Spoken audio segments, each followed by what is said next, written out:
E aí, pessoal, boa tarde. Então, vamos dar sequência à nossa aula, às nossas aulas, né? Na aula de hoje a gente vai falar sobre o estudo de variação de funções.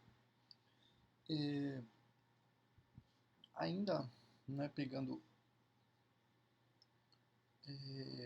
uma parte do conceito de derivadas, né, a gente vai tratar desses tópicos aqui. Aqui a gente vai tratar de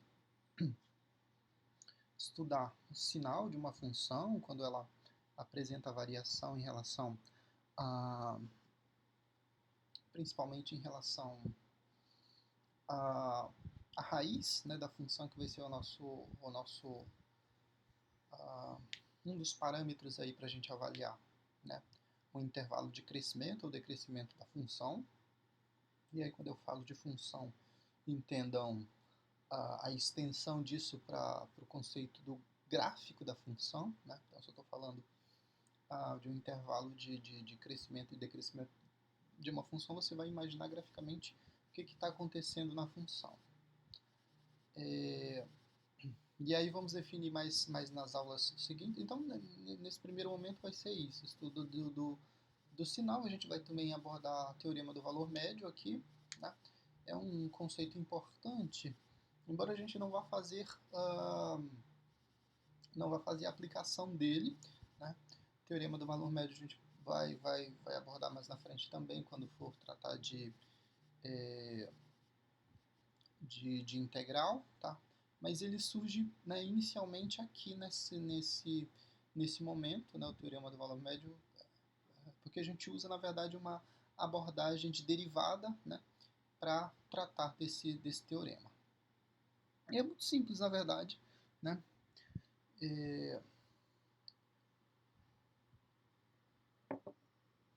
O conceito por trás, né, do teorema do valor médio, na verdade, já foi tratado, né, quando a gente falava de função de coeficiente angular de reta, por exemplo, a gente, né, pincelou, não de forma explícita, né, como a gente vai colocar agora, mas já apresentou ali as bases para tratar do teorema do valor médio. Então vamos começar com isso, vamos começar falando do teorema do valor médio, é o TMV, né, vocês vão ver essa abreviação, ou TVM, desculpa.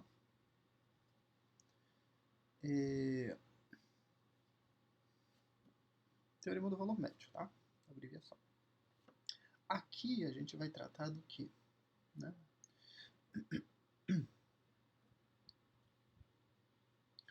O teorema basicamente é esse, uma função, né, considerando um intervalo.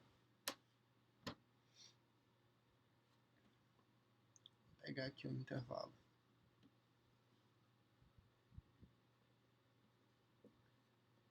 de A a B. Tá? Esse intervalo, obviamente, a gente vai estar com uma aplicação, né, valor de x, né, e esses valores de x produzem um valor y numa função, certo? E aqui então a gente tem pontos, né, associados, o valor A, né, e um valor f de A. Né? E aqui, consequentemente, eu tenho um valor B associado, né, com um f de B. Certo? O teorema diz o seguinte, que se dentro desse intervalo eu tenho um valor C, né, com essa característica de A menor que C, obviamente, né, o C, se o C está entre, né, está entre A e B, o que acontece? O A tem que ser menor que o C e o C tem que ser menor que o B. Tá?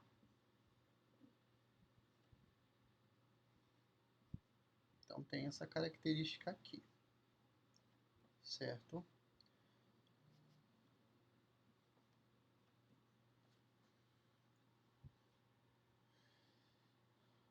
E aí, a nossa aplicação é a seguinte.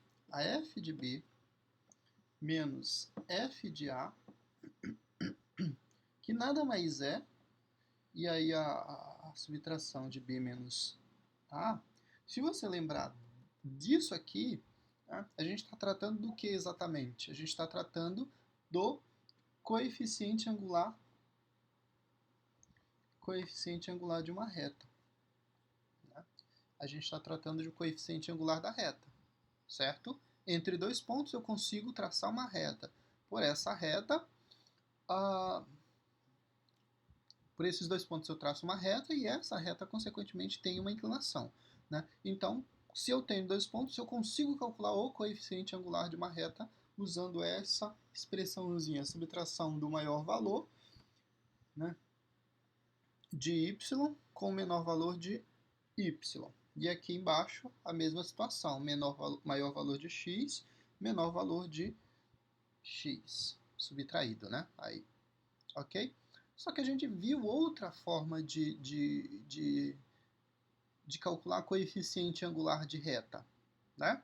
A gente viu uma maneira de calcular coeficiente angular de reta baseado na derivada aplicada num ponto, né? Então, se eu tenho um ponto definido, digamos um ponto C, esse ponto foi definido, eu sei a função, né, que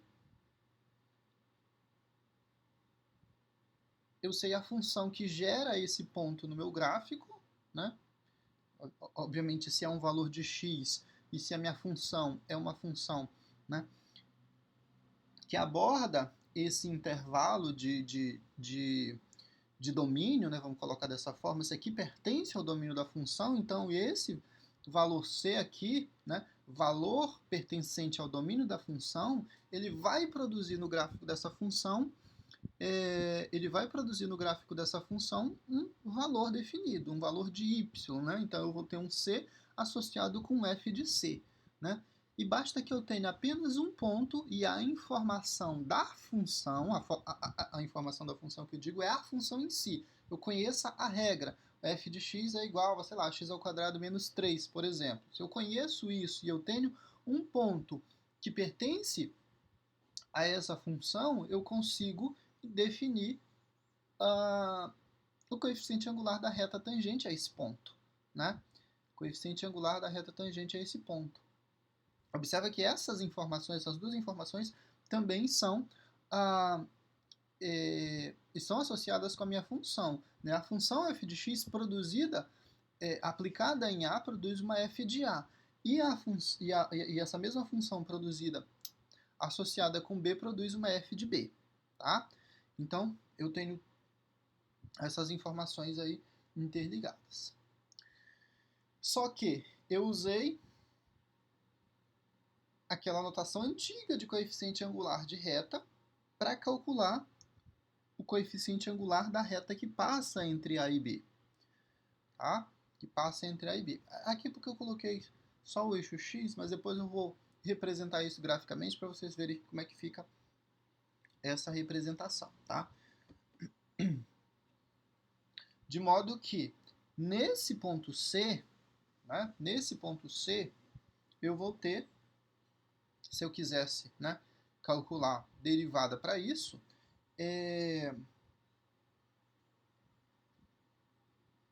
bastaria que eu derivasse a função e aplicasse no ponto, certo? Então,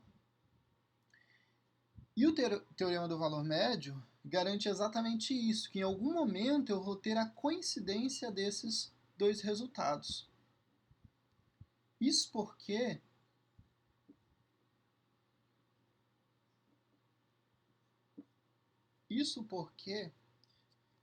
tem relação com o coeficiente angular das retas. E agora eu vou representar aqui para que vocês consigam observar essa informação que eu estou querendo passar para vocês, né? Valor A, valor B, para lá. Papai, deixa eu fazer isso, eu estou saindo da câmera.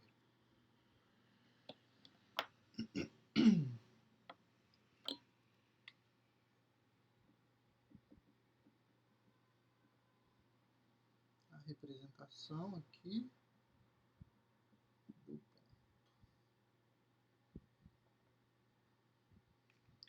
Vou fazer uma coisa mais ou menos que eu consiga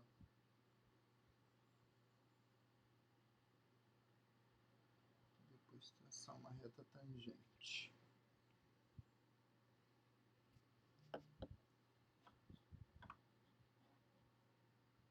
E aqui eu vou colocar exatamente o ponto C, né?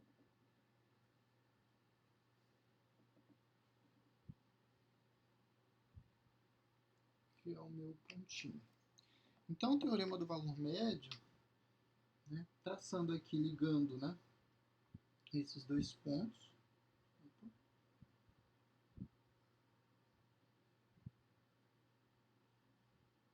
Isso é uma reta, reta R.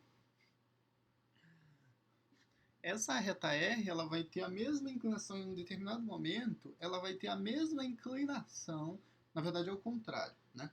Liguei, né, os dois pontos, eu consigo, né, por meio desses dois pontos aqui, esqueci de colocar F de A, a minha F de B, né, e aqui a F de C, certo?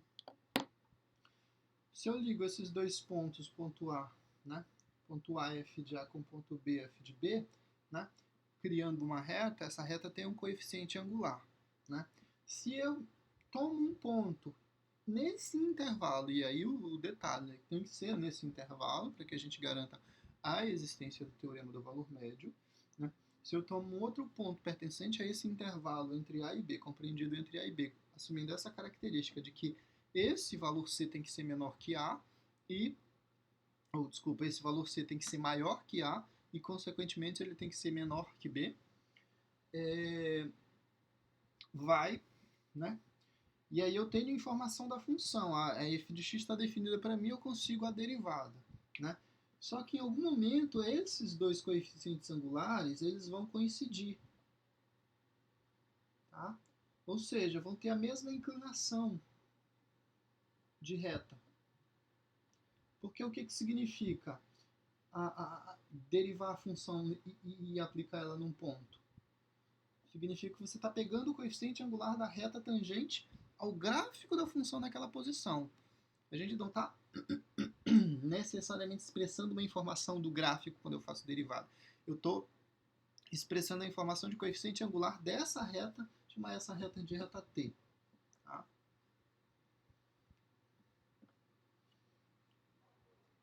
E essa informação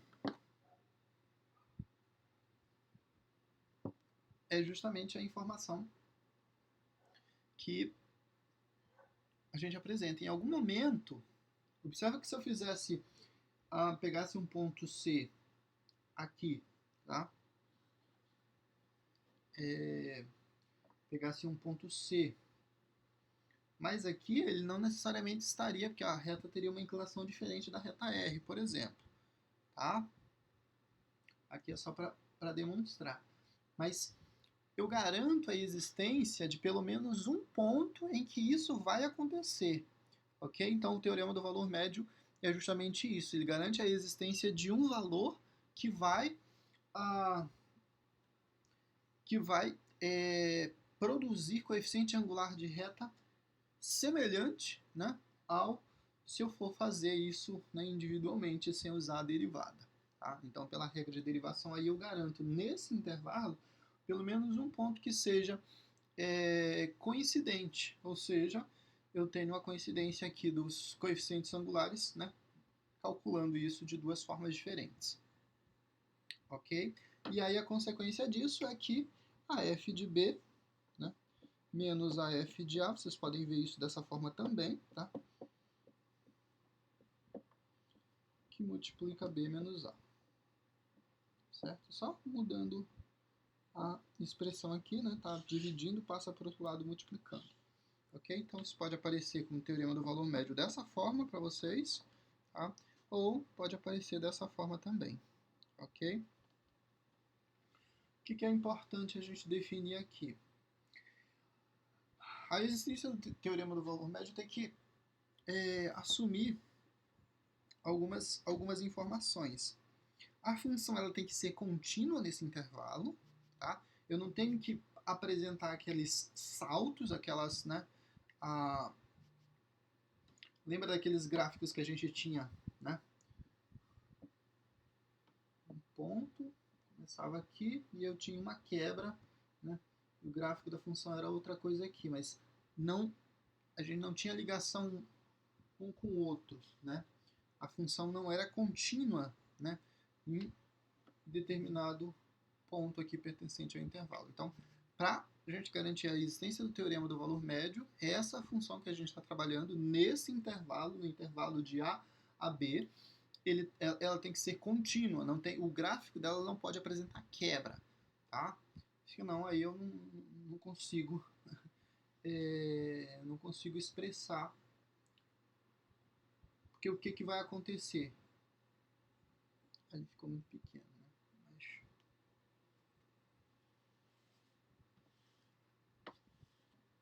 Se a gente for pensar em função com gráficos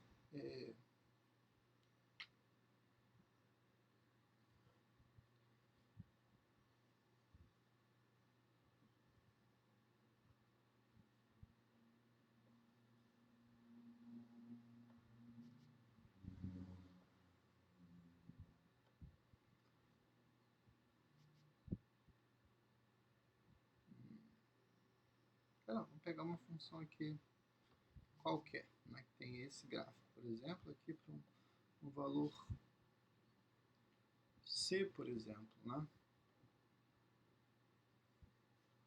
E aqui o meu intervalo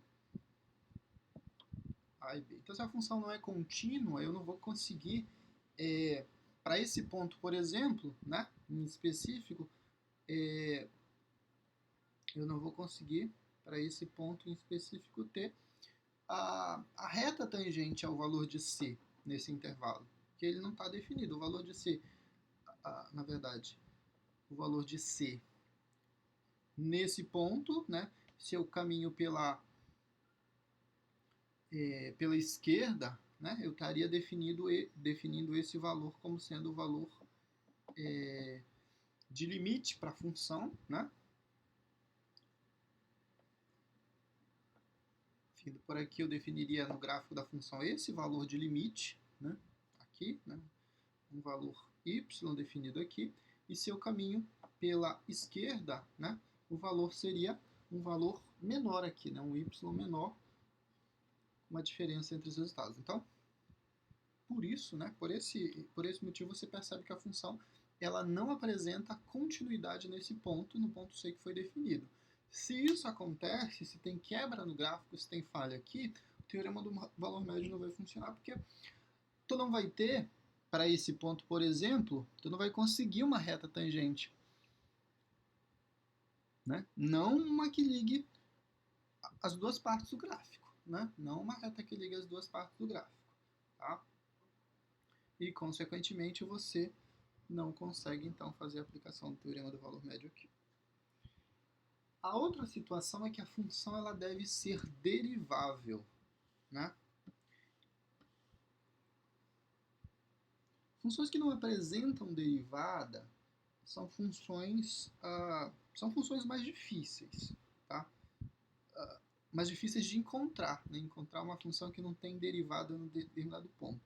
Mas geralmente os gráficos, o gráfico desse tipo de função, ele é expresso com o que a gente chama de, naquele ponto ele forma o que a gente chama de bico, tá?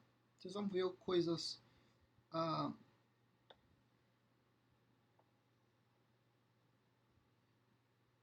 desse jeito, por exemplo, ou situação em que, sei lá, tem um exemplo interessante aqui que eu vi, um gráfico, não sei onde foi que eu vi. Acho que não era nessa parte. Começava com uma curva assim. E aí ele fazia...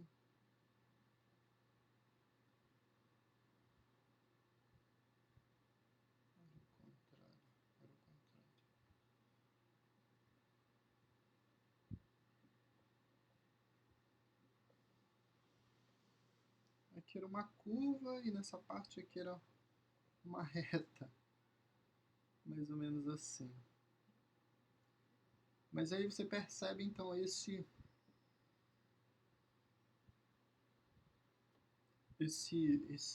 formato de um de um bico, de uma ponta, né? O gráfico aí formando uma ponta. Né? Nesses casos, nessas situações, a função ela não apresenta derivada nesses pontos. A bateria está acabando. Droga. Não apresenta derivada nesses pontos. Então, outra condição aí para que a gente tenha então o teorema do valor médio é que a função seja contínua no intervalo e que ela seja derivável também nesse intervalo. E aí a gente garante a existência de pelo menos um valor C, né, que vai tornar os coeficientes angulares de retas, né, que ligam os dois pontos, né, extremidades de intervalo, né, a extremidade do intervalo AB, com um valor C que vai tornar essa igualdade aí verdadeira, certo? Isso é mais a título de informação do que qualquer aplicação que a gente vai fazer do teorema do valor médio agora, né? Como ele começa aqui, eu achei necessário já introduzir, porque trata do conceito de derivada, né, de coisas que a gente já tá trabalhando nessa ideia de associar a derivada como coeficiente angular de reta, né? A gente já vinha trabalhando isso, então achei interessante trazer isso logo agora, né? Embora a gente não vá fazer nenhuma aplicação para isso nesse momento. E aí então a gente avança para tratar de intervalo de crescimento e decrescimento das funções. Existe uma regrinha, duas na verdade, em que a gente vai se basear para fazer essas análises de crescimento e decrescimento de função, que é justamente baseado na derivada da função. A derivada da função, né? E aí a gente vai pensar nisso na derivada exatamente, né? Pensar no cálculo de derivada. Para qualquer valor de x, vou colocar aqui para todo x. E a gente tem que pensar também naquele intervalo, né, no intervalo definido.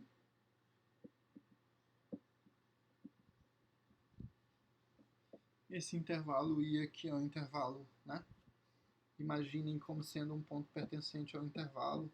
Aí bem que a gente vai estar analisando, né? Se a gente for analisar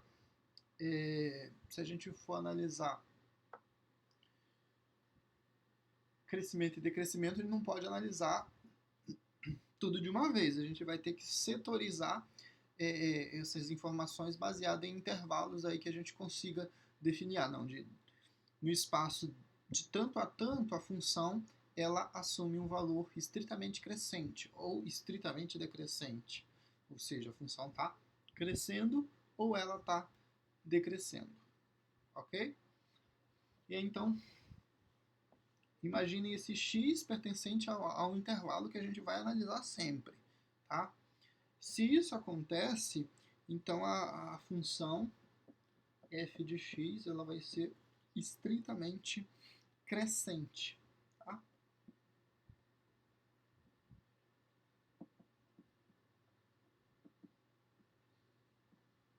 Crescente nesse intervalo.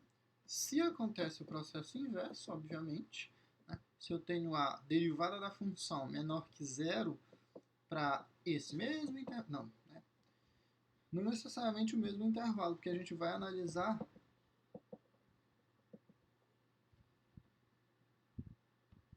o intervalo, né? Analisei o intervalo, ou ele é crescente, ou ele é estritamente crescente, ou ele é estritamente decrescente. Então, não consigo ter uma função ao mesmo tempo crescente e ao mesmo tempo decrescente no mesmo intervalo, tá? Então, aqui é outro intervalo que pode acontecer. Eu posso ter uma função aí em que eu vou analisar isso com 3, 4 intervalos, tá? E cada um desses intervalos vai ter uma classificação dessas, tá?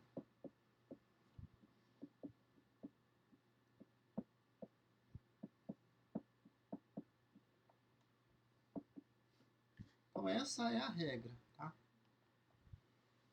Decrescente.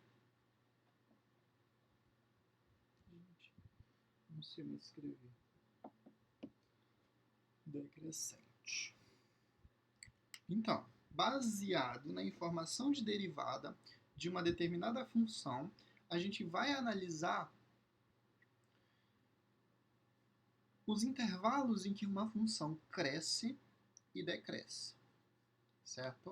É isso que a gente vai estar fazendo aqui quando faz essas análises de crescimento e decrescimento, né? Imagina só aquele mesmo intervalo AB. Então eu quero saber o que acontece com a função antes de A, se ela cresce ou se ela decresce. O que acontece com a função nesse intervalo de A até B, né? E o que acontece com a função nesse intervalo de B, né? E posteriormente. E aí você vai analisar esses intervalos assim, ó, tá? Menos o infinito, né? Geralmente tudo que está antes de um ponto definido, e a gente vai basear nossas informações, né? Geralmente nas raízes da função, né? E a raiz da função é que vai ser o parâmetro aqui para a gente definir os intervalos em que eu vou fazer essa análise, né? Então eu posso incluir, posso deixar de fora o valor A, né? Tá, vamos deixar em aberto para não pegar o A aqui, a gente inclui o valor A aqui. Nosso terceiro intervalo, o valor B, e o infinito positivo. Certo?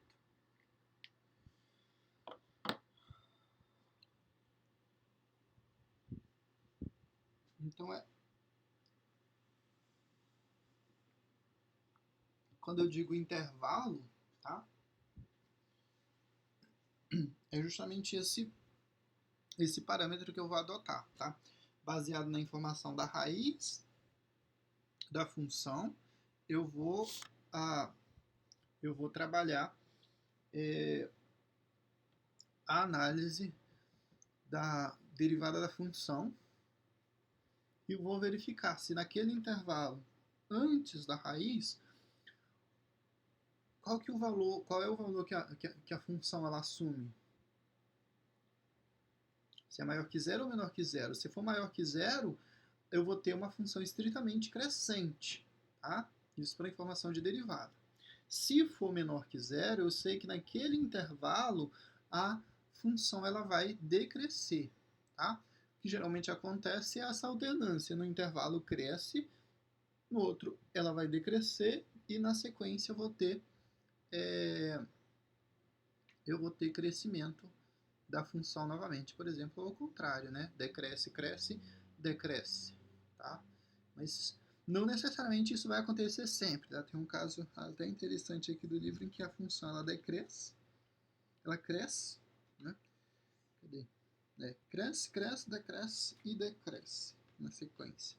Só que baseado em uma outra informação que não necessariamente é a raiz, mas a gente vai chegar lá.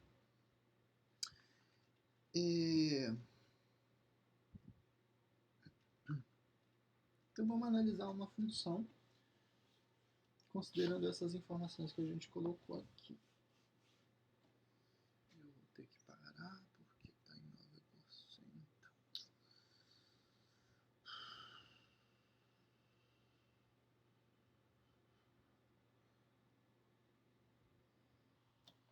A função que a gente vai trabalhar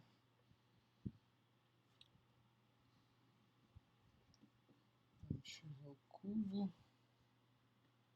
menos 2x ao quadrado mais x mais 2. Essa é a função. E aí o primeiro passo, então,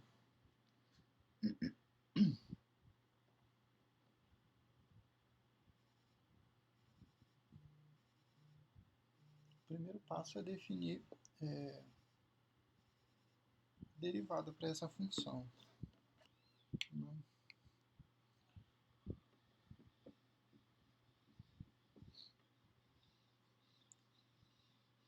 Derivada de x ao cubo é 3x ao quadrado menos derivada de x ao quadrado é 2x, que multiplica com 2, então fica 4x.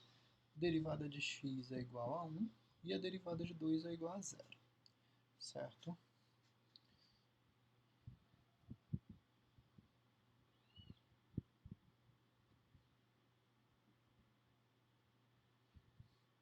A nossa ideia aqui, né, como já viu, como a gente já comentou, é analisar a função aplicada, né, no intervalo, analisar a função no intervalo e verificar onde essa derivada, na verdade a derivada de uma função, onde ela é maior que zero e onde essa derivada vai ser menor que zero, certo? Esse é o nosso ponto de partida.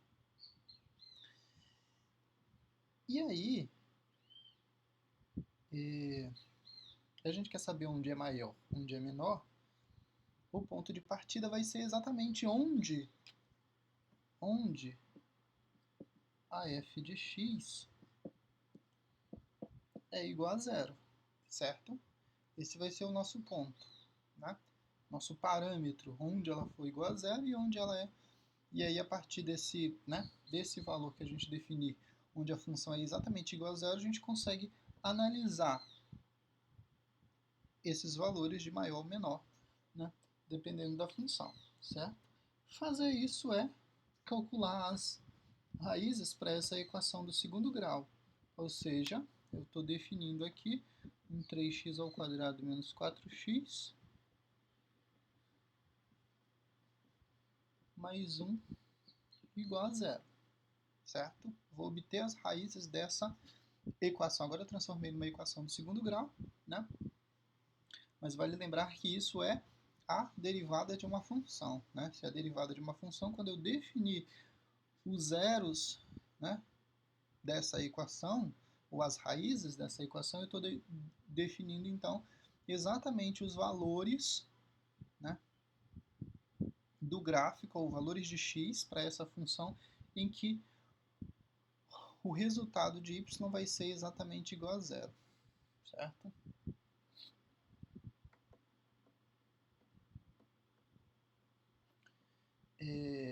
Então, calculando as raízes aqui, delta é igual a b ao quadrado, nesse caso, menos 4 elevado ao quadrado, menos 4 vezes a, né, a é 3, vezes c, que é igual a 1. Então, nesse caso, 16 menos 12. O nosso discriminante é igual a 4.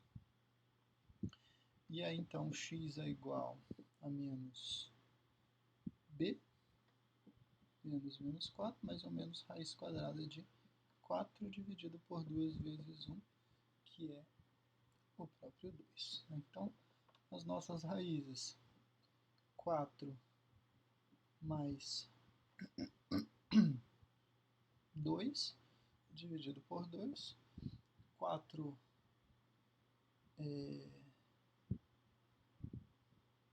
mais 2 é 6, dividido por 2 é igual a 3, e a nossa outra raiz é 4 menos 2 dividido por 2, resultado é 2 dividido por 2, que é igual a 1.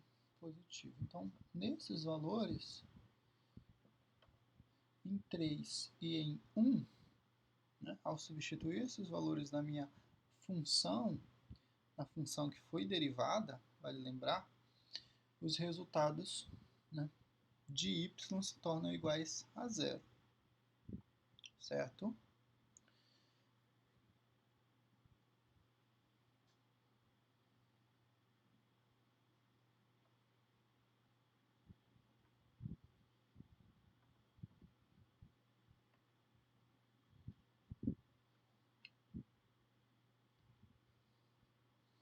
E aí o que acontece aqui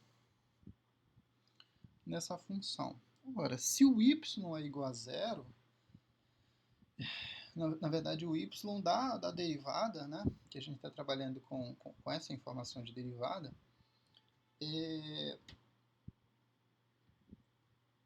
o que vier antes provavelmente vai assumir um resultado ou maior ou menor que zero, e o que vier depois vai mudar, né?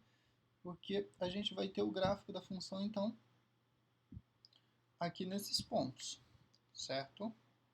Nesses valores, tornando o resultado para essa derivada igual a zero.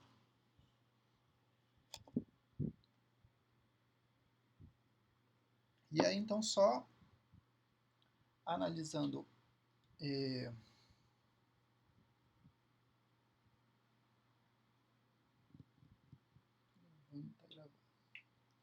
essa informação que a gente colocou aqui, né? Deixa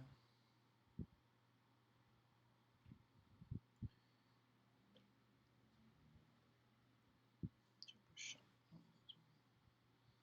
Afastar. Filho, tu tá atrapalhando, filho. Então eu quero saber o que acontece com essa função para esse intervalo, e aí o primeiro intervalo que a gente vai formar é justamente esse intervalo, né? De 1 até o menos infinito, o intervalo de 1 a 3 e o intervalo de 3 ao infinito positivo, certo? Essa informação aí, peraí. O A é 3. Então aqui não é 1, é 3, gente. Isso aqui é 6 dividido por 6. Cometi um erro aqui, senhores. Fiz a confusão com o valor de A, que eu coloquei 1, mas na verdade ele é 3. E aqui isso fica 1/3. Tá, então modificou aqui nosso intervalo.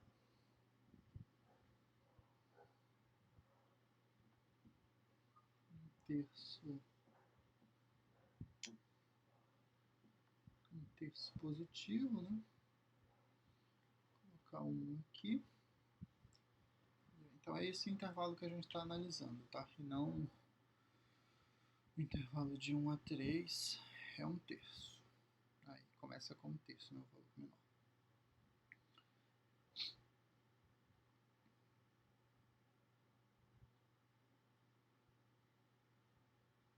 É isso. E aqui para esse intervalo, o que a gente vai fazer? Então a gente vai analisar o que acontece com a função antes, entre o intervalo e depois do intervalo, certo?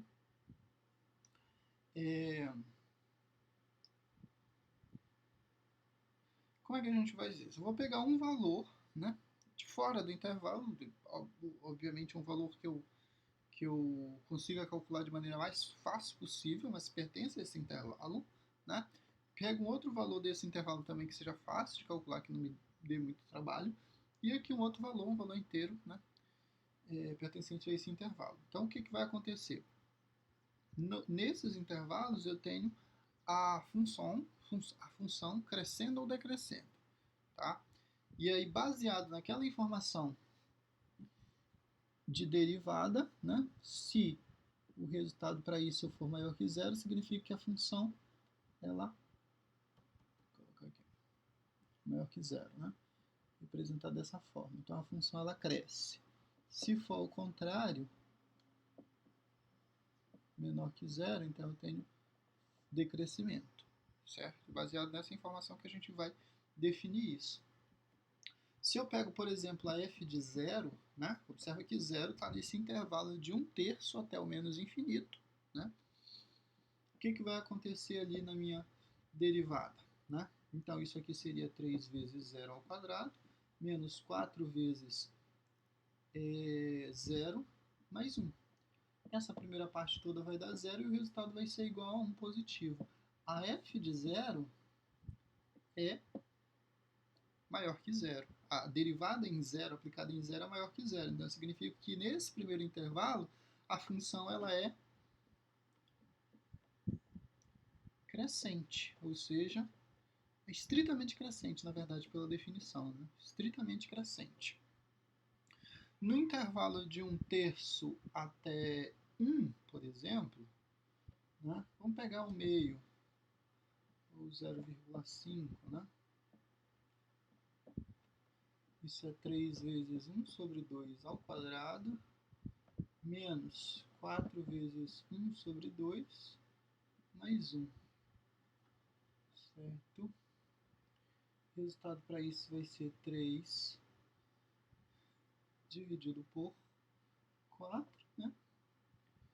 Menos 4 vezes 1, 4, dividido por 2 é 2 negativo, mais 1. O resultado para isso é igual a 3/4 menos 1. Obviamente que 3/4 é menor que 1, então o resultado aqui você observa, sem fazer o cálculo, né? Você observa que o resultado vai ser negativo. Se é negativo, é menor que zero, né? Então a aplicação da função nesse ponto indica que nesse intervalo a função é estritamente decrescente, né?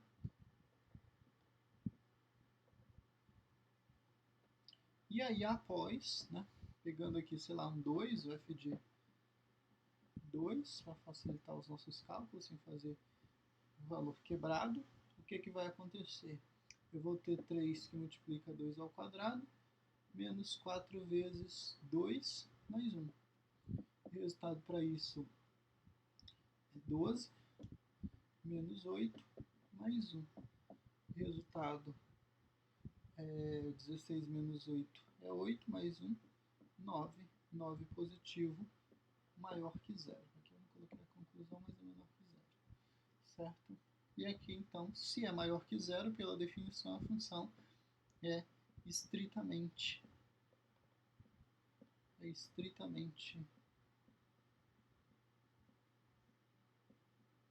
decrescente. Crescente, desculpa, estritamente crescente nesse intervalo. Certo?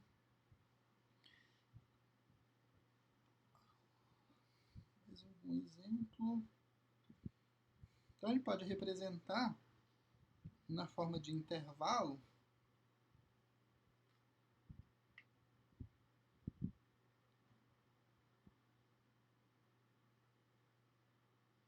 apagar aqui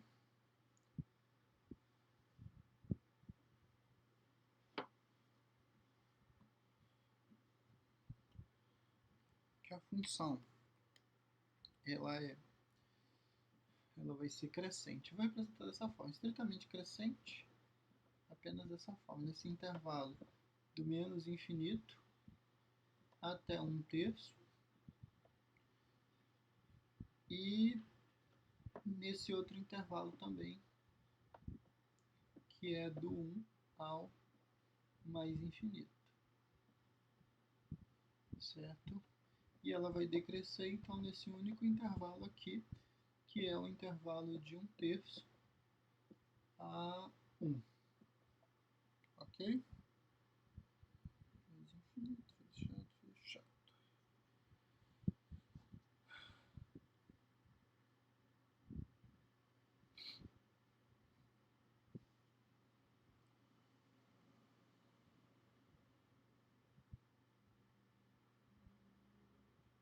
Mas a representação aqui é estritamente crescente e estritamente decrescente, tá? Baseado nessa informação de derivada, a gente obtém essas informações aqui a respeito da função, certo? E aí, para a gente ter uma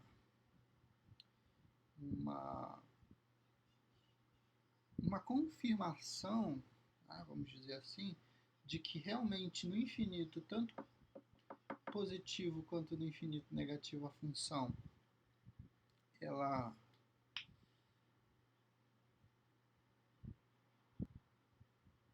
está crescendo, tá? A gente analisa com limite. Eu vou pegar essa parte aqui. Eu peguei o intervalo. Vou pegar só essa parte. Mas vamos lá. Se você analisar a função no limite lá no infinito, para ver o que acontece, x tendendo ao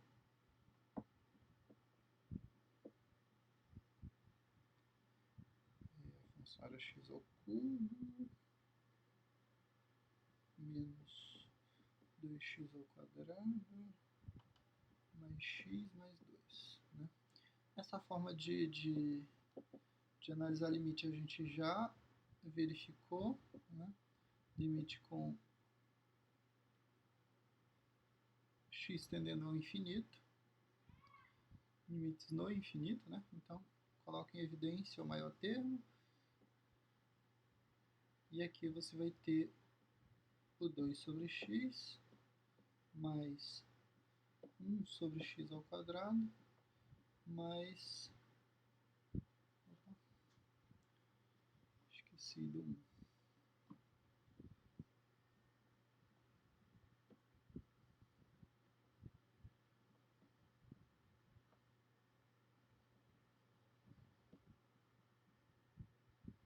X ao quadrado mais 2 sobre x ao cubo.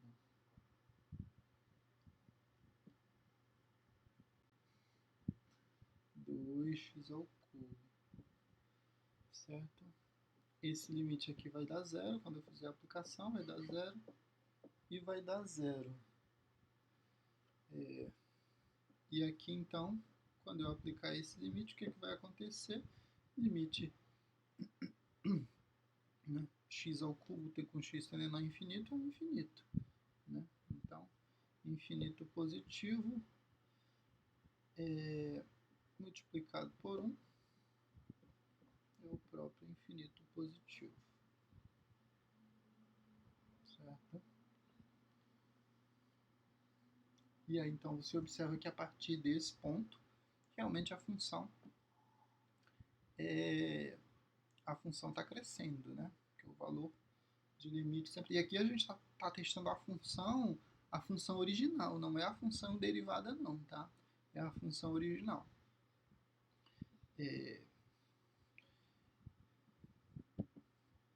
A mesma coisa, se a gente fizer isso no infinito negativo, né, o que vai mudar, né, é exatamente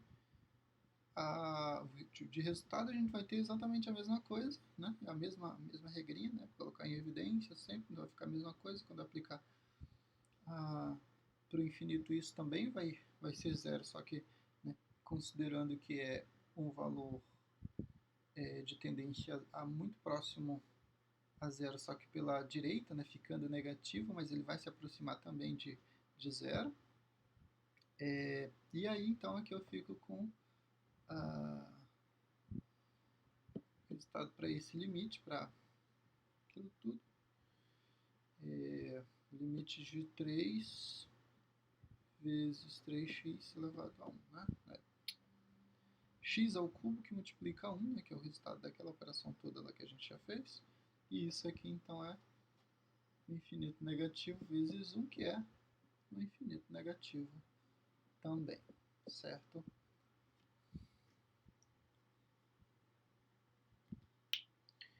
Só que aqui a conclusão é a seguinte, ó.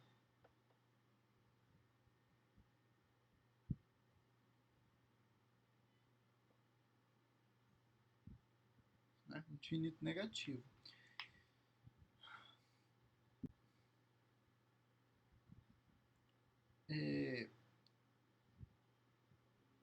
Esse é o nosso ponto, né, de análise, né, 1/3, e antes dele. Só que se a gente pensar na função graficamente, o que acontece? Então, à medida que esses valores de x vão diminuindo, a tendência é que os valores da função, do valor de f de x, também diminuam lá para o infinito negativo, né? Então, estou diminuindo os valores, estou me aproximando de... Estou me aproximando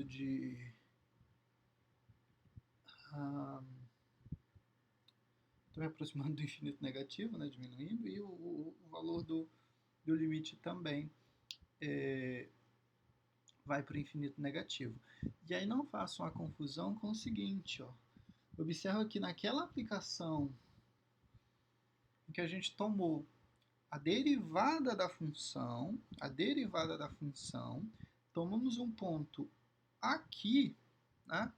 Tomamos um ponto aqui, ou seja, um ponto menor que 1/3, o resultado foi positivo. A gente obteve um resultado positivo, certo?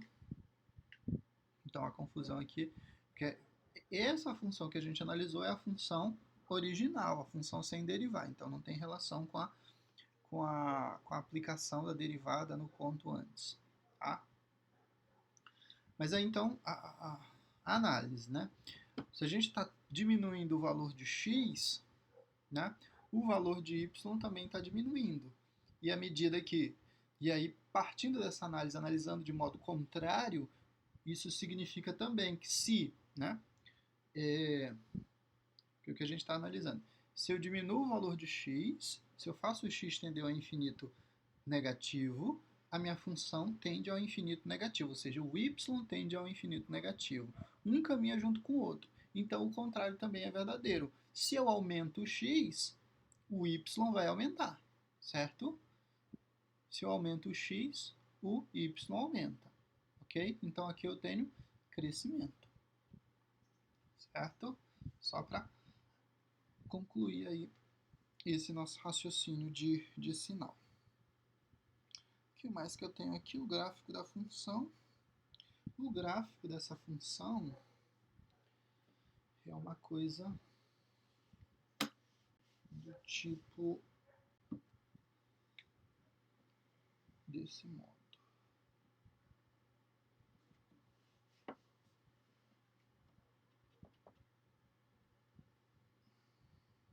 Para a função que a gente estava analisando, para essa função aqui. Vai no 2. A raiz não está exatamente definida, mas a função ela vai fazer isso. Tá. Menos 1. E aqui o 2, menos 2.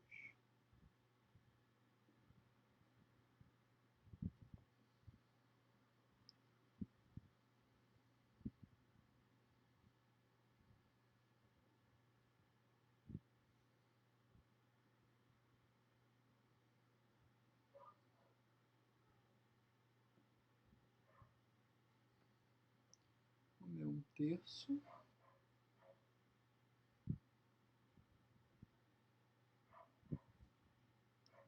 Aqui o 1.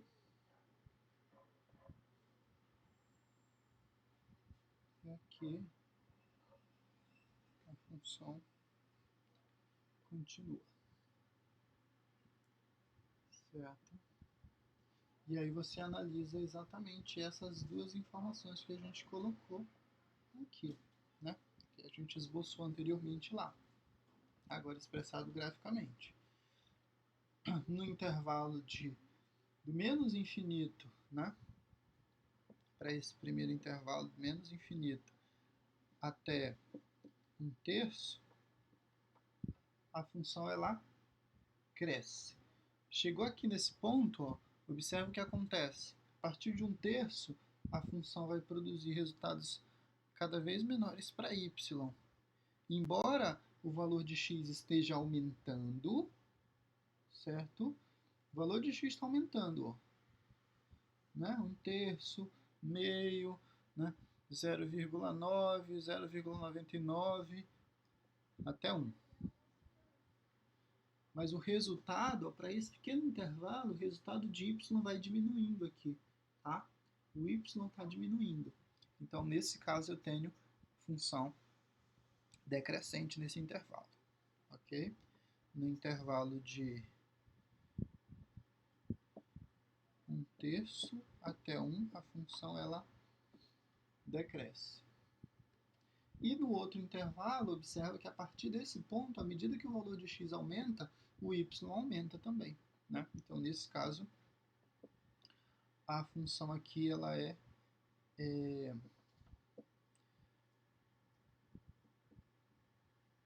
crescente, certo?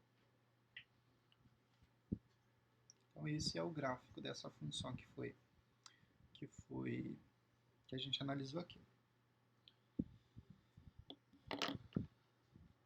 Vamos ver um outro exemplo.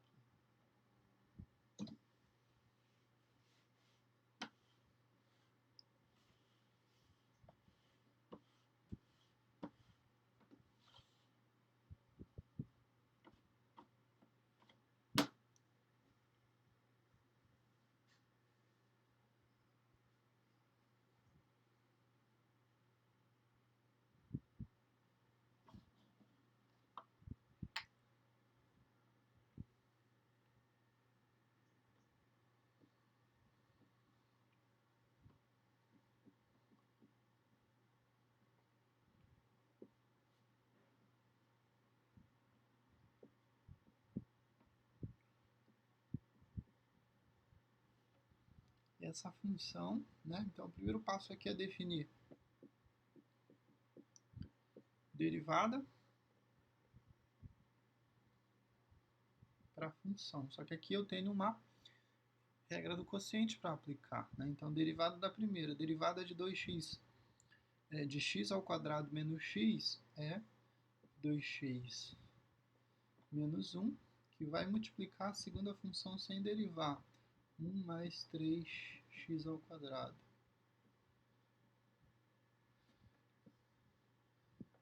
Mais a derivada agora para essa função, repete essa função sem derivar, multiplica pela derivada. Derivada de 1 é 0, e a derivada de 3x ao quadrado é 6x. 6x. Certo?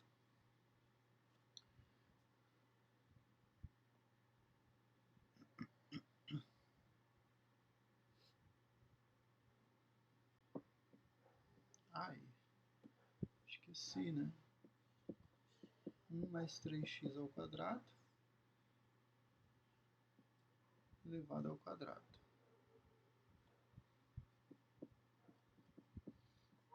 Para essa derivada, resolvendo essa multiplicação, eu vou ter, né, 2x que multiplica 1 e o 2x multiplicando o 3x ao quadrado. Então, 6x ao cubo. Agora 1 multiplicando 1 dá 1. E o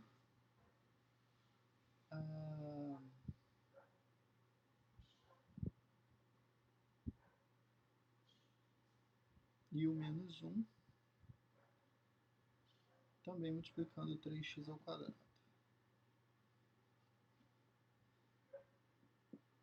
Agora essa parte, né?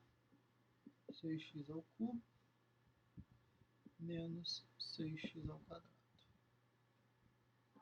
Isso tudo dividido por 1 mais 3x ao quadrado elevado ao quadrado. Então essa função vai ser, vamos ver o que a gente consegue reduzir.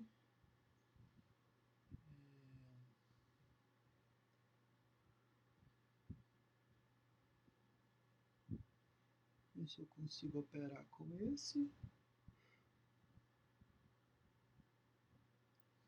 esse com esse. E aí eu fico com dois valores que eu não consigo fazer a operação. Eu tô achando estranho aqui. Ah, o sinal. O sinal. Estava fazendo como se fosse a regra do produto, mas é a regra do quociente, sinal de menos. Agora sim, eu consigo cancelar esse, certo? E esse aqui também fica o sinal de menos. Só lembrar que o sinal de menos é para toda essa operação. Então é menos o resultado disso aqui. Se é menos 6x ao quadrado, então o resultado fica mais 6x ao quadrado.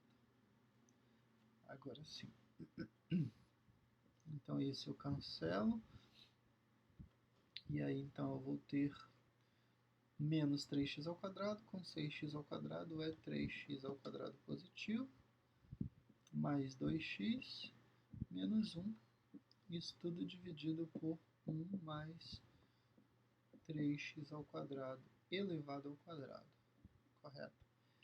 E aí fazendo então a aplicação em que isso é igual a zero, ou seja, um 3x ao quadrado mais 2x menos 1 sobre 1 mais 3x ao quadrado elevado ao quadrado igual a zero. Observe que quando eu fizer a multiplicação, todo esse denominador zero. E eu fico então exatamente com a equação 3x ao quadrado mais 2x menos 1 igual a zero. Certo?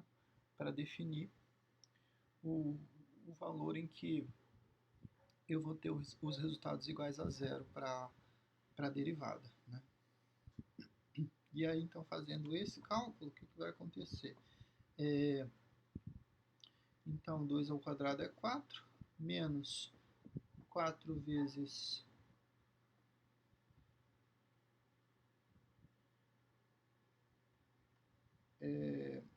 3 vezes menos 1. O resultado para isso é 12, fica positivo, né?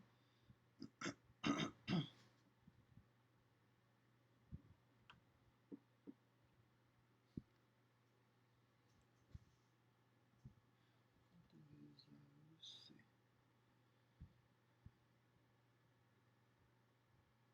12 mais 4, 16.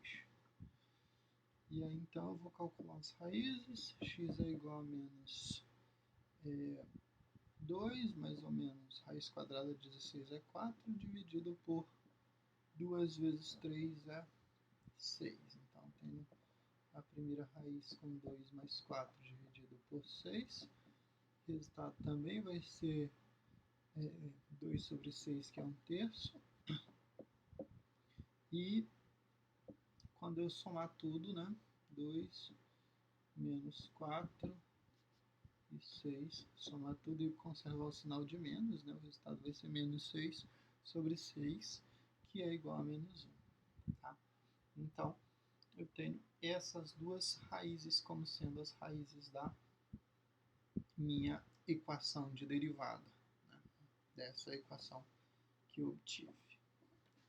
E aí a nossa análise parte desse princípio, desse ponto, né? A partir do menos 1, o intervalo 1 sobre 3,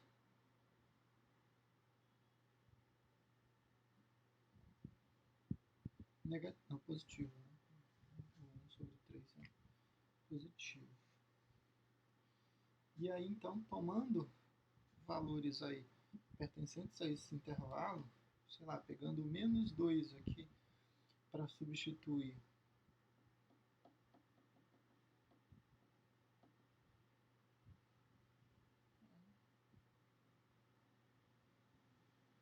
pegando menos 2, por exemplo, para substituir na tua função, nessa função aqui, ó, tá?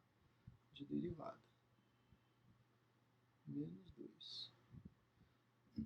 O resultado E aí eu já vou pôr o resultado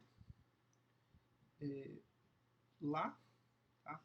Então é 3 vezes menos 2 ao quadrado, fica o próprio 4 positivo, né? Então aqui é 4 vezes 3, mais 2 vezes menos 2, e aqui eu já vou... E menos 1.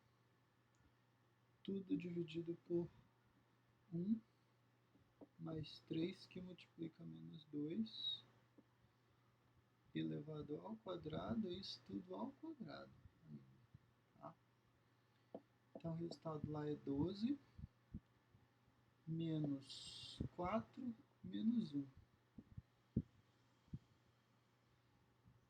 Observe que nessa operação toda, no denominador, o sinal é positivo, então não tem como isso aqui dar negativo, né? Até porque tu tem um quadrado e o outro termo está ao quadrado ainda, certo?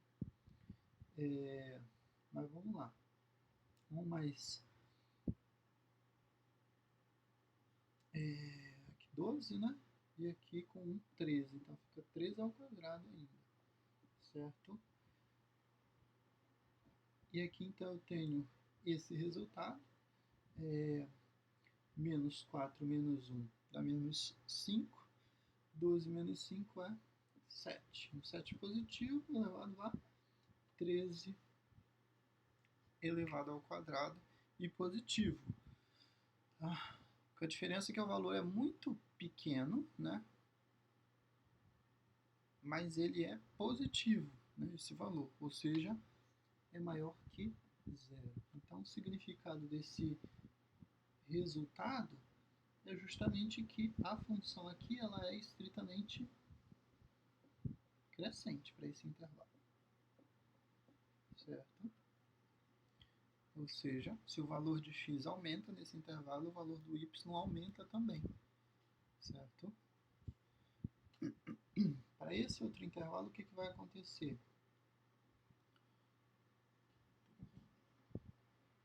Para esse intervalo, tomando um zero aqui, né? Zero que está aqui entre esses valores, por exemplo. A zero facilita tudo os nossos cálculos, né?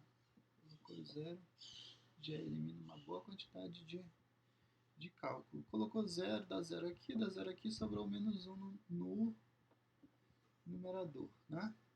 Colocou o zero aqui, essa parte zero, então fica com 1 ao quadrado, que é o próprio 1. Menos 1 dividido por 1 é menos 1. Então, resultado negativo, ou seja, menor que zero. Se é menor que zero, a função é estritamente decrescente nesse intervalo que foi definido. Certo? Observa que a função em si ela não apresenta nenhum tipo de restrição. Tá? Ela está definida para todo o valor de x, né? Porque a nossa preocupação quando a gente trabalha com função que tem denominador, né? É que esse denominador apresente algum tipo de restrição, certo?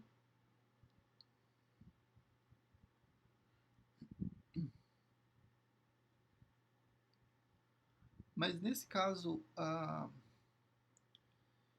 que é justamente o denominador ser igual a zero, né? Mas nesse caso, observa que é soma, né? Então, embora se você acrescente zero aqui, por exemplo, né, no lugar do x, o resultado não dá zero, porque você tem 1 somado com esse resultado zero.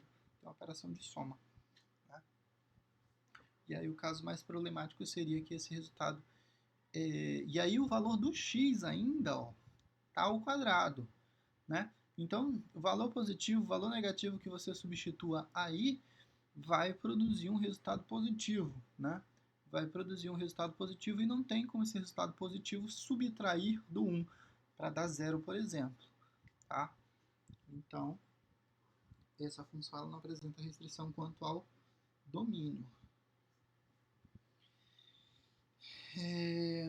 Assim, a continuação aqui pegando, sei lá, um f de 1, por exemplo, né? 1/3, pegando 1, para fazer esse cálculo aqui, para a gente analisar a última parte.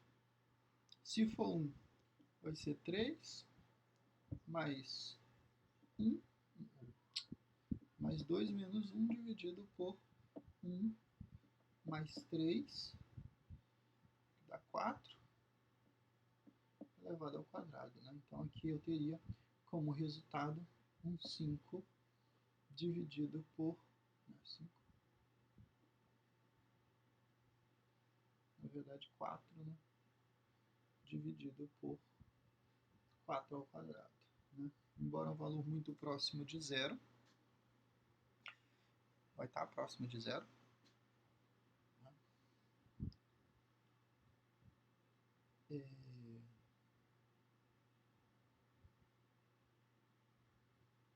Um quarto, né? O resultado para y, mas o valor ainda é maior que zero. Se é maior que zero, indica que a função nesse intervalo ela é estritamente crescente, certo? Então, ok, os intervalos. Isso aqui era o cálculo das raízes. Vou apagar essa parte aqui, né? Equação do segundo grau. Simplesmente para colocar os nossos intervalos aqui, em que a função cresce. Vai crescer no intervalo sempre aberto para infinito, tá? De menos infinito até o menos 1, que é a representação. No outro intervalo ela vai decrescer, que é o intervalo justamente de menos 1 e 1/3. E aqui também tem crescimento a partir do 1/3 até o infinito positivo. Aqui, certo?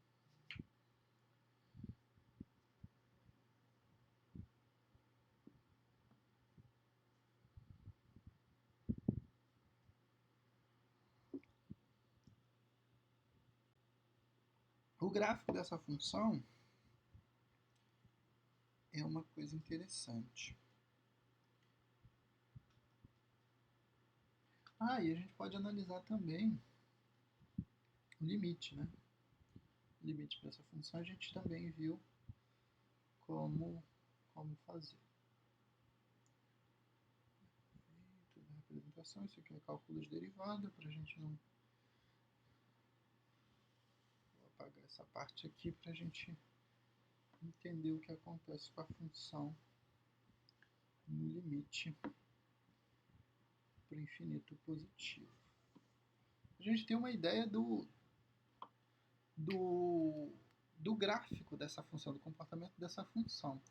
Então, o limite quando x tende ao infinito positivo, para a função é x ao quadrado menos x, né? Dividido por 1 menos 3x ao quadrado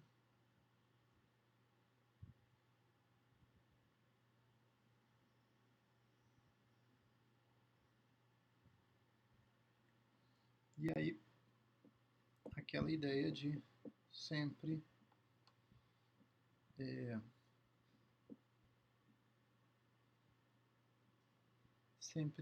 colocar em evidência, né, o maior dos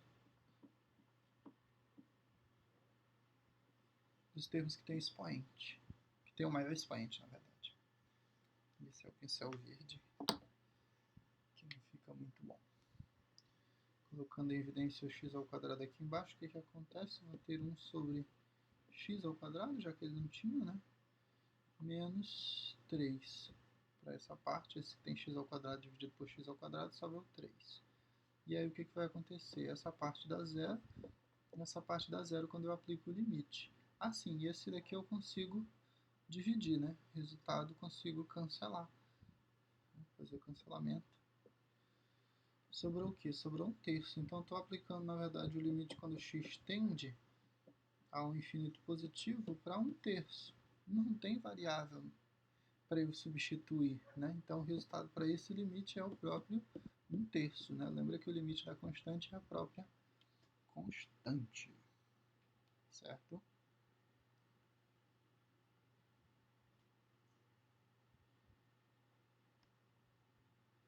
Na verdade eu vou... aqui já faz foi a aplicação do limite, né? Para zerar já teria que ter aplicado o limite.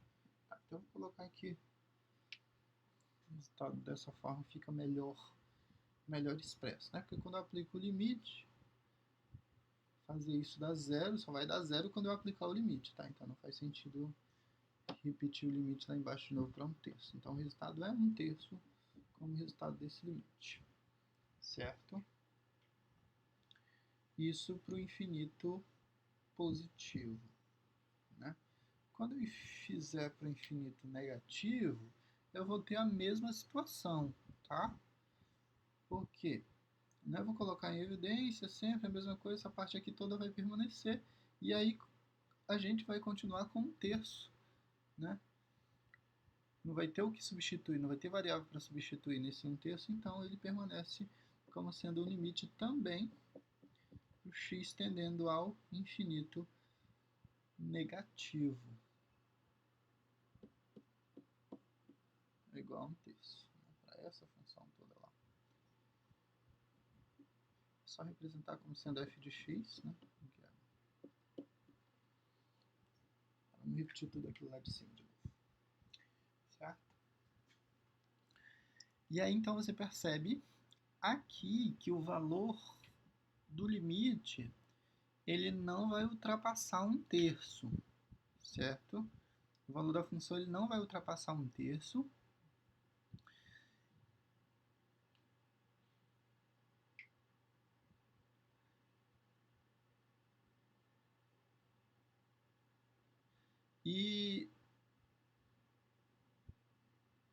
E aí outra coisa que eu quero que vocês também não façam confusão é justamente com esses valores aqui. A gente define a função, né, a derivada, né?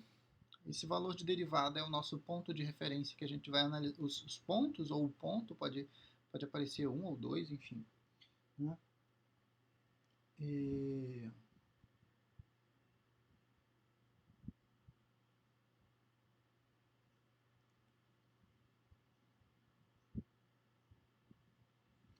Ponto o nosso valor de referência para a gente analisar se a função está crescendo, está decrescendo. Só que observa que esses valores não são necessariamente as raízes dessa função aqui, ó, tá? Não são necessariamente as raízes dessa função. Ou seja, não são os valores em que o gráfico da função vai interceptar o eixo x. Não é nessa posição que o gráfico vai interceptar o eixo x, porque essa análise aqui, esses valores que a gente está utilizando aqui é justamente para definir onde é crescimento e onde é decrescimento, mas baseado numa segunda informação, a informação da função que foi gerada a partir da derivada. Tá? Isso aqui é a raiz da nossa derivada. E não necessariamente tem relação com o gráfico dessa função, não necessariamente tem, o que eu quero dizer, não necessariamente esses valores são raízes dessa equação, dessa função, tá? O que significa dizer que uma função, que um valor é raiz da função? Tu vai ter, nesse ponto, né? Nesse ponto, o gráfico da função interceptando o eixo x, tá? É exatamente nesse valor de x, esse valor de x onde o gráfico intercepta o eixo x, né? Esse é o valor de raiz, ou seja, onde o y para essa função é igual a zero, né? É exatamente essa a interpretação geométrica da raiz. Quando eu faço isso aqui, eu estou analisando, né, volto a repetir, eu estou analisando os valores que tornam a derivada a f de x igual a zero. Porque o que eu analiso da informação com essa informação de derivada, o que eu analiso? Eu analiso valores antes, né, ou depois do zero. Em zero, né, eu sei que não é maior que... É um neutro, né? Não é, que é o nosso ponto de partida, porque a análise ou é maior que zero ou é menor que zero, isso para a derivada, né? Então eu tenho que saber onde é zero primeiro, e aí eu verifico, a partir desses valores, o que está acontecendo, né? Se é maior, se é menor que zero. Tá? Essa informação aqui que eu traço, esse esboço aqui, é só para a gente definir aqui os valores de intervalo e tudo mais. Mas esses valores, né, não representam as raízes, não necessariamente é onde o gráfico da função vai interceptar o eixo x, tá? Não necessariamente. Mas eu tenho esse parâmetro que vai ser representado no gráfico, ou seja, antes, né, do infinito negativo até o menos 1, a minha função está crescendo. Ou seja, se o x aumenta, o y aumenta também. Depois, né, no intervalo de menos 1 até 1/3, a minha função decresce. Mesmo que o x aumente, o y vai diminuir. E aqui, né, depois de 1/3 até o infinito positivo, a função ela vai produzir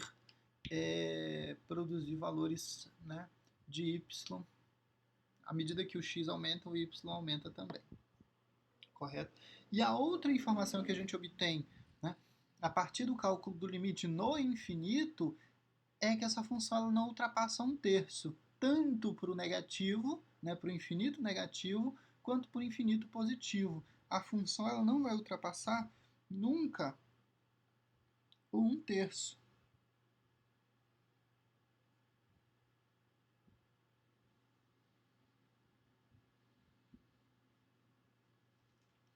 E representando então graficamente essa função, vou representar aqui, vou apagar essa parte aqui, esse gráfico é só qualquer informação que eu quero. Esses aqui.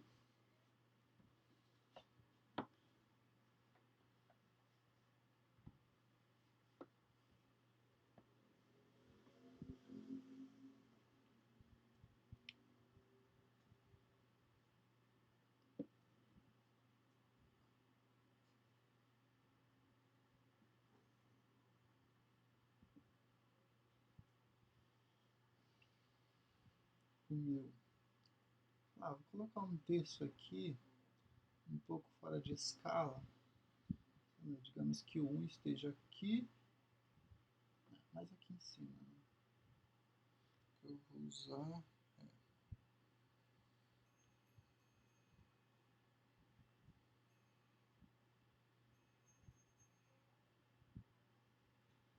o valor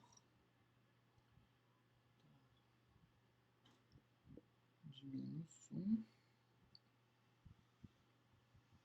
Vou traçar essa reta aqui para o nosso 1/3, só para a gente ter um parâmetro. O que mais? Aí eu tenho um intervalo, o outro valor é 1/3, então mais ou menos aqui, na minha direção, 1/3 positivo, e o vai para o infinito, certo?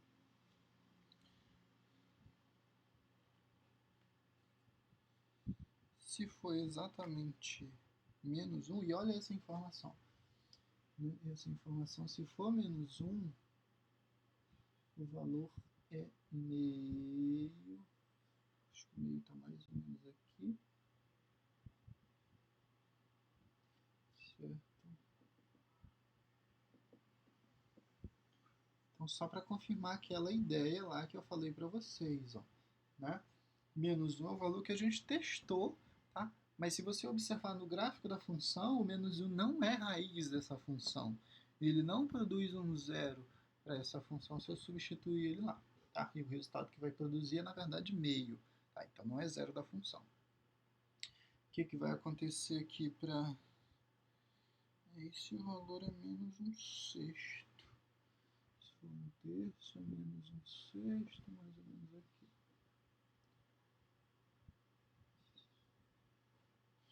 e, né, passa pela origem, a partir daqui ela cresce, mas não ultrapassa. Então a função ela faz isso. Ó. Como ela não vai ultrapassar, o nosso 1/3 está aqui, ó. Ela não vai ultrapassar 1/3 para essa parte de intervalo no infinito negativo, ou seja, tudo que vem daqui, né, do infinito negativo, ela não vai, então ela vai formar quase uma reta paralela, assim. E aí vai aumentar aqui nesse valor próximo, certo? E aqui era para aparecer uma curva mais suave sem formar um bico. Aqui nesse intervalo é o nosso intervalo de decrescimento. A função ela passa na origem, ou seja, se substituir zero, né, o resultado vai ser zero. Né? 0 menos 0 é igual a zero, e ainda fica o zero dividido por 1, né? Não vai zerar o denominador, não vai ter problema, está definida para zero, mas o resultado dá zero, certo? Então a função definida em zero, o gráfico é mais ou menos isso, era para ser mais uma curva, mas um tanto fora de escala. E aqui ela vai interceptar, agora sim, ó, olha a raiz dessa função. A raiz dessa função é, na verdade, o 1. E ela vai interceptar exatamente nessa posição, mas ela vai crescer. Só que ela vai crescer e vai fazer isso. Nunca vai ultrapassar 1/3 a partir. Né? Lembra do nosso limite no infinito positivo? 1/3. Não vai ultrapassar 1/3. Tá? Então o gráfico dessa função é essa coisa aqui que eu tentei. Parece que era uma curva um pouco mais suave, e ela faz isso e faz isso. Mas está meio fora de escala. Mas dá para entender o que está acontecendo aí, certo? Volto a lembrar novamente, esses valores que a gente calcula aqui não são raízes da função, ou seja, não são valores em que o gráfico intercepta o eixo das abscissas, né, o eixo x. Aqui, na verdade, a raiz para aquela função que a gente viu é o 1, né, 1 positivo. Se eu substituir o 1 lá, o resultado zero para y. Né?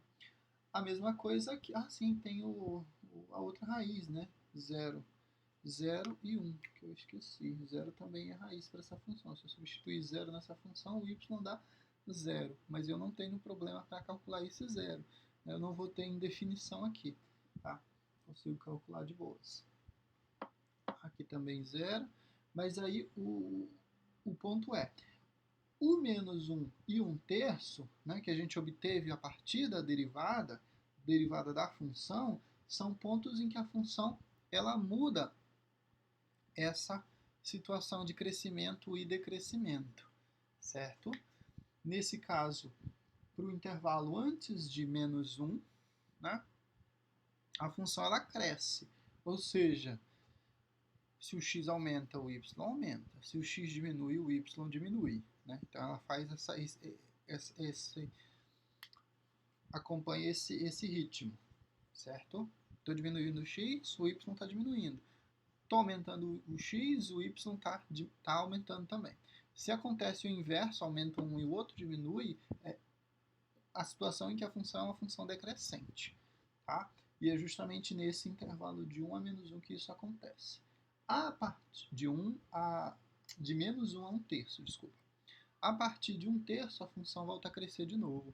E o detalhe, né, com a análise do limite, é que a gente sabe que tanto para o infinito negativo quanto para o infinito positivo, né, o gráfico da função não vai ultrapassar 1/3. Né? Sempre vai ser... sempre eu vou produzir esse resultado. Né? Não ultrapassar 1/3. Diferente, por exemplo, daquela função anterior que a gente analisou, em que ela ia realmente para o infinito. E você viu isso, né? Você viu essa tendência quando aplicou o limite no infinito, né? E o resultado você obteve o próprio infinito, tanto positivo quanto negativo. Né? Ou seja, se o x for para infinito negativo, a função também, o y também vai para infinito negativo. Se o meu y fosse para o infinito positivo, né, naquele exemplo, ah, meu Deus, desse jeito não dá. Parem de me perturbar. Perdi até o raciocínio. Tá, falando do infinito. Ah, tá, do exemplo anterior, né? Em que quando calculamos o limite no infinito, o resultado era um valor de limite também no infinito. Né? Quando fizemos isso para limite no infinito negativo, tanto positivo, né? Fizemos os dois casos, também foi para o infinito negativo. Né? Quando fizemos no negativo, negativo, infinito positivo no infinito positivo. Ok? Diferente, por exemplo, dessa situação aqui. Mesmo calculando o limite com x tendendo ao infinito positivo e infinito negativo, observa que a tendência é sempre assumir o valor 1/3 a esses valores de limite. Ok? A situação, então, é basicamente isso que a gente vai fazer com as funções, né? Analisar as funções baseado nesse critério de derivação. Deriva, analisa o intervalo, verifica o que está acontecendo, esboça o gráfico. Aqui, obviamente, que eu não defini valores para esboçar o gráfico da função, tá? Mas você pode fazer, você atribuir valores, né, desse intervalo, pegando valores desse intervalo, utiliza a informação de limite, utiliza esses valores onde acontece essa mudança de crescimento e decrescimento para esboçar o gráfico e se você tiver informação de raiz, também facilita, né? Raiz da função em específico, não a raiz da função que você obteve derivada, também é uma informação que pode ajudar a saber onde o gráfico intercepta o eixo x. E aí você atribui um ou outro valor de x para só completar a informação gráfica da função. Tá? Então é basicamente isso que a gente vai fazer quando estuda, né, crescimento e decrescimento de função e apresenta essa análise mais gráfica. Né? A gente está chegando aqui ao final da aula e aí eu tenho a lista de exercícios também que eu vou postar daqui a pouco, né, junto com essa aula. Tá? Então, e essa lista de exercício vai ser entregue na próxima sexta-feira, né? 7 dias aí para vocês finalizarem tudo. Ok, senhores? Então é isso. Na aula de hoje a gente abordou estudo, né, das funções. A gente vai continuar fazendo isso nas aulas seguintes, né? E vai também tratar de outros temas, né? Como, por exemplo, máximo e mínimo, saber onde a função apresenta um valor de máximo, se apresenta, né? Se não. Mas isso nas aulas seguintes, tá? Provavelmente na aula da semana que vem também eu ainda reforce mais alguma informação que eu achar relevante aqui para esse tema de análise de crescimento e decrescimento, tá? Mas no mais é isso. Até a semana que vem. Grande abraço a todos, um bom final de semana e bons estudos aí para vocês. Até a próxima, senhores.